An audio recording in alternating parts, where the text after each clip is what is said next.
Roman Griffen from the Roman Review with a review of Nora Roberts' book, Tribute. In Tribute, Scylla, the granddaughter of the famous, I think her name is Janet Hardy, which is her grandmother. Janet Hardy was a very famous actress, singer, etc. Scylla was a childhood star on a hit TV show, so they're both from Hollywood, etc., etc., etc. As a tribute, Scylla decides that she's going to redo the house that her grandmother lived in Virginia. I know. This is thrilling shit, isn't it? Trust me, it doesn't get any better. One of the problems is this. Dialogue in this book. The tags are not good. She doesn't use tags very well, and you always have to go back. Not always, I'm sorry. Often have to go back and reread a passage with dialogue in it because you're not sure who was saying what. So you have to concentrate on the dialogue and go back. And anytime you have to go back in a book and read something, the war is over, the author lost. But in this case it happens often, so she loses often. The tags are bad. I mean, by a dialogue tag, I mean if I say, you know, where the hell are you going, Roman asked, that's a tag. The Roman asked is a tag. I understand what, you don't want to use tags often, but you have to use them often enough in order for the person, the reader, to know who the hell is talking. Doesn't happen in this case. Here's another case. The problem is the characters contradict. Scylla is this witty girl. There's a witty guy who lives across the street, and they have these witty banters. But yet, here we have this in the book right here. Here's case in point. This is Scylla. She imagined he paid for the Golden Boy tan in a flash parlor, meaning a tanning salon. Big deal. Anyhow, but then he says, I was still in the Caymans yesterday. Had myself a little vacation. What does she think? Seems reasonable, Scylla decided. And maybe he'd come by that tan and sunstreaks naturally. No shit. He was in the Cayman Islands on vacation, and you think that he came by this tan naturally. Scylla, you're a genius. Nora Roberts, you're even a bigger genius. Here's even a bigger genius. 2 pages later, this is the guy now. I lost my place. Now here he is. New porch. Assorted subcontractors. Sounds like you're planning to fix the place up. No shit again. There's a new porch on the house. There's subcontractors buzzing about.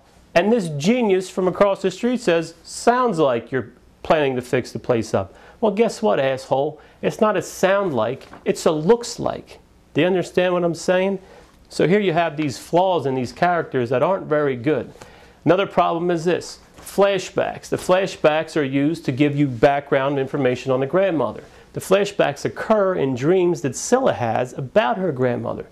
They have this conversation about her grandmother's past, but the problem is this, being as it's a dream sequence, how can you sit there and say, is the grandmother telling the truth? Therefore, even if is Scylla telling the truth?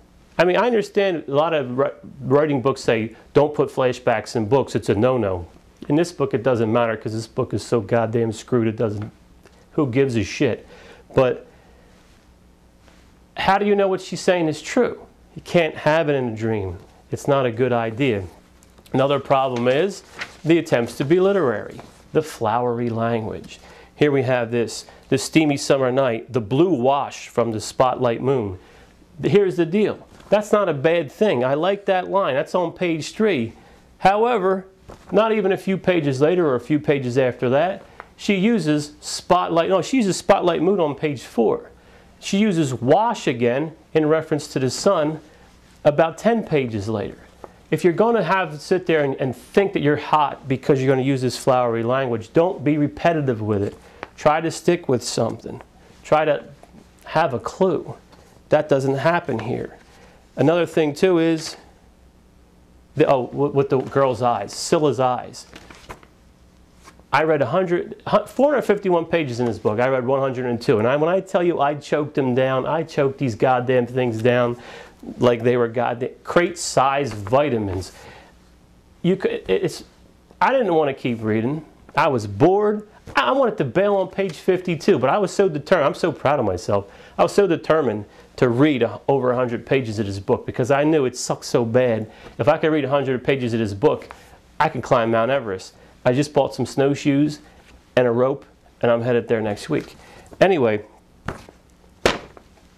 the book sucks. There's no story. It's boring. It's 102 pages of a girl remodeling a house. All right, if we have to make it in depth. An ex-childhood star with a famous grandmother remodeling her grandmother's house. That sums up this book. Do you give a shit? No, you don't. I don't. And when I tell you you have to choke down these pages, the 102 pages, you really do, man. This is not, I'm not exaggerating. I mean, sometimes I do. In this case, I'm not. This is the first Nora Roberts book that I ever reviewed. And it won't be the last because I want to see maybe if she watches this video and decides to get her head out of her ass. But let's just hope that she does. Thank you for watching.